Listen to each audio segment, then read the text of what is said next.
My top NBA 2023-2024 storylines are as follows. But before we talk about the storylines, I got to give y'all one, the criteria, and then two, well, the tiers, right? Because it's always levels to this. It's always levels to this. So for starters, we have my top storylines, like the top five, all right? That's the top tier.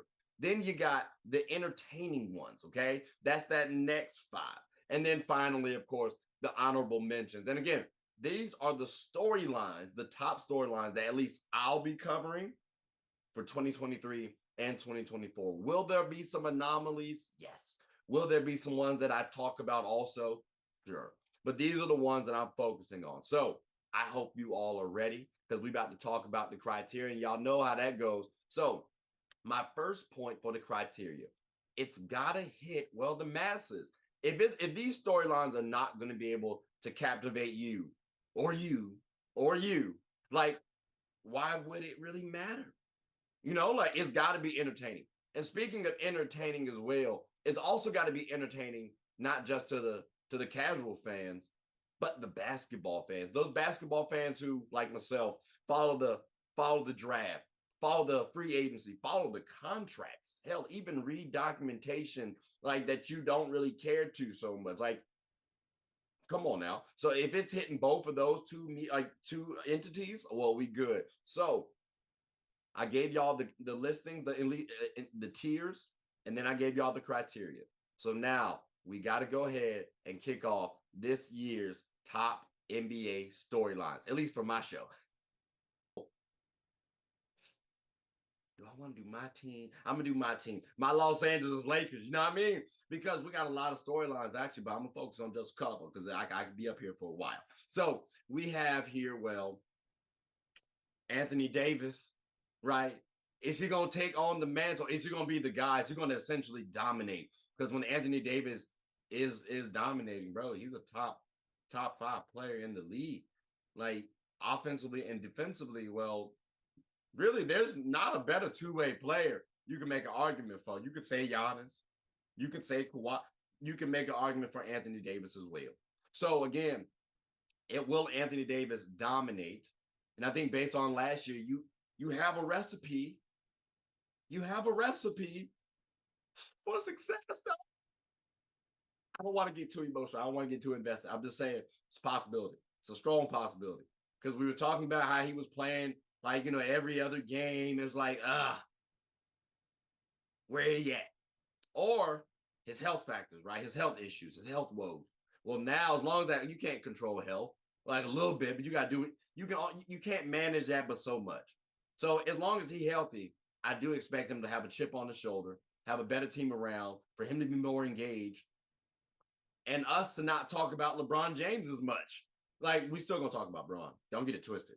All right, like LeBron James is still a top 10 player in the league, but he's getting older. We need to pass that mantle off at some point in time. Should have done it a long time ago. Health was a factor. I get it. I hear you. That's a storyline for me. Will we be able to talk about Anthony Davis more than we do LeBron James? At least in the game of basketball. Outside of hoops, maybe not. But the game of basketball, will he be more relevant for my Lakers than Bron? And he has the talent to do so. Also, I ain't gonna talk about Bron too much. So we got here other role players. Well, who gonna step up and be that quote unquote third banana? I know people want to talk about Austin Reeves, but don't sleep on people like Christian Wood. All right, because Christian Wood is pretty solid. We still got D'Lo. There's a bunch of players we have on the team. Who gonna show up? And I don't want to hear, oh, you'll have an inconsistent third option. No, I don't want to hear that. I need a consistent third option. So that's what I'm looking forward to seeing from my Lakers. Because if we can have all that occur, where Bron's now my second banana, AD's at the top of the charts, and we got a consistent third option, we got enough depth to get to the finals. So that's why I say this is a top five storyline. Because, ladies and gentlemen, this is a contending team. And I'm not being biased because I'm a fan. Matter of fact, I took my Laker jersey off just to show y'all I ain't being biased about this one. So it's top storyline. You got to focus on the Lakers this season. They're going to be doing big things, barring injury. And even still, if they have injury, they have the depth to kind of to not fall too far back. But depending on what injuries happen, that's another story for another day. These are my top storylines, ladies and gentlemen. I'll be focusing on all of these all year long. Honorable mentions, I'll give a little, I'll give a little sham too. The entertaining ones, I might try to make it a little funny. And then the top focus, well, I'm gonna be focused. Links are in on them bad boys. But if y'all got any other stories that y'all think I should be following or that I should be paying attention to, please let me know. But also, please like, subscribe, comment, tell anyone about the show. My name is Trey. I'm the host of Get a Bucket. Hope you all are having a good one. Take care.